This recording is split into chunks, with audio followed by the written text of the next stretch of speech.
ములుగు జిల్లా వెంకటాపురం మండలంలో BRS party ఆధ్వర్యంలో నిరసన ర్యాలీ చేపట్టారు. ఫోన్ ట్యాపింగ్ పేరుతో మాజీ ముఖ్యమంత్రి కేసీఆర్ కు సిట్ నోటీసులు ఇచ్చి విచారణకు పిలవడాన్ని ఖండిస్తూ ప్రధాన రహదారిపై గంట పాటు బైఠాయించారు. రాస్తారోకో నిర్వహించి సీఎం డౌన్ డౌన్ అంటూ నినాదాలు చేశారు. ఫోన్ ట్యాపింగ్ పేరుతో ప్రజాస్వామ్యాన్ని ఖూనీ చేస్తున్నారని మండిపడ్డారు. రాజ్యాంగ విలువలను కాలరాస్తూ రేవంత్ రెడ్డి సర్కార్ వ్యవహరిస్తున్న తీరును ఖండిస్తూ ఈ ఆందోళన చేపట్టారు. కేసీఆర్ పై సిట్ విచారణ వెంటనే నిలిపివేయాలని వారంతా డిమాండ్ చేశారు. CM down down CM down down బండిలే Congress పాలన కాంగ్రెస్ కేసీఆర్ పై సిట్టు విచారణ కేసీఆర్ పై సిట్టు విచారణ కేసీఆర్ పై సిట్టు విచారణ మీద పంగ కాంగ్రెస్ పంగ మీద పంగ కాంగ్రెస్ పంగ మీద పంగ కాంగ్రెస్ పంగ మీద పంగ down down down down down down Congress పాలన కాంగ్రెస్ పాలన అని తీసుకున్నారు. కేసీఆర్ జిందాబాద్ జిందాబాద్ జిందాబాద్ కేసీఆర్ జిందాబాద్ జిందాబాద్ కేసీఆర్ జిందాబాద్ జై తెలంగాణ జై తెలంగాణ జై తెలంగాణ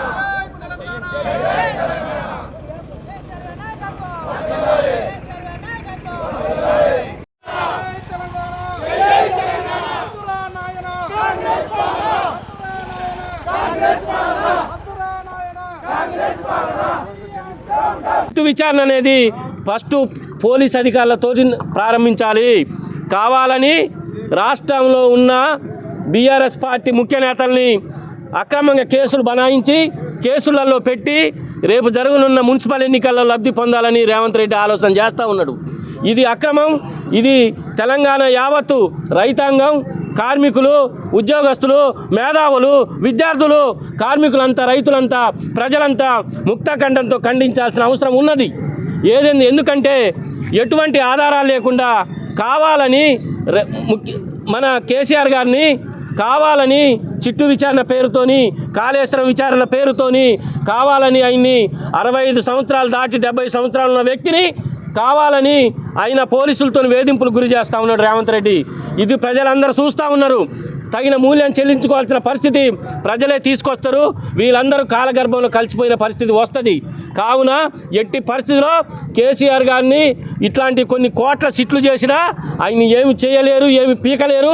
ఈ రాష్ట్ర ముఖ్యమంత్రిగా ఆయన ప్రజల పాలన వదిలేసి కావాలని బీఆర్ఎస్ నాయకుల్ని అక్రమ కేసులు బలాయించి కావాలని జైల్లో పంపే ప్లాన్ చేస్తూ ఉన్నాడు. కేవలం రాజకీయ లబ్ధి గురించి ఆయన పబ్బం గడుపుకోవడం గురించే తప్ప వేరే మార్గం అంటూ ఏమీ లేదు. ఈరోజు మీరందరూ చూస్తూ ఉన్నారు, ప్రజలందరూ చూస్తూ ఉన్నారు. ప్రజల్లో పాలన ఏముంది?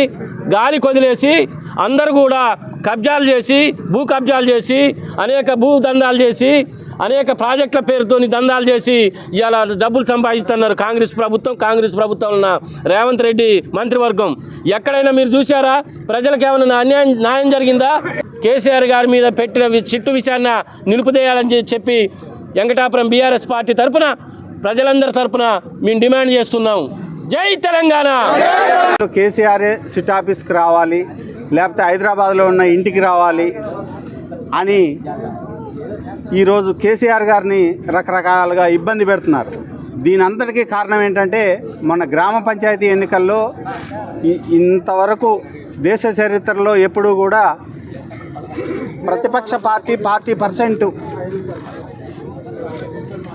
పర్సెంట్ ఎన్నికల్లో 2 ఇయర్స్లోనే వాళ్ళ విజయాన్ని గ్రహించిన మన రేవంత్ రెడ్డి గారు రేపు కారు గుర్తు మీద జరగబోయే మున్సిపల్ ఎన్నికల్లో ఏం జరిగిద్దా అనే భయంతో ఇవాళ కేసీఆర్ గారి మీద సిట్టుని పెట్టి నానా ఇబ్బందులు పెడుతున్నారు.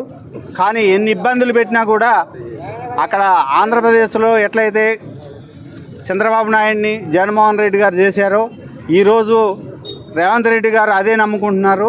రాబోయే ఎన్నికల్లో తప్పనిసరిగా బుద్ధి చెబుతాం. ఇప్పుడు ప్రస్తుతం కూడా మున్సిపల్ ఎన్నికల్లో కాంగ్రెస్ పార్టీ చిత్తుగా ఓడిపోద్ది. అందులో ఏ విధమైన సందేహం లేదు.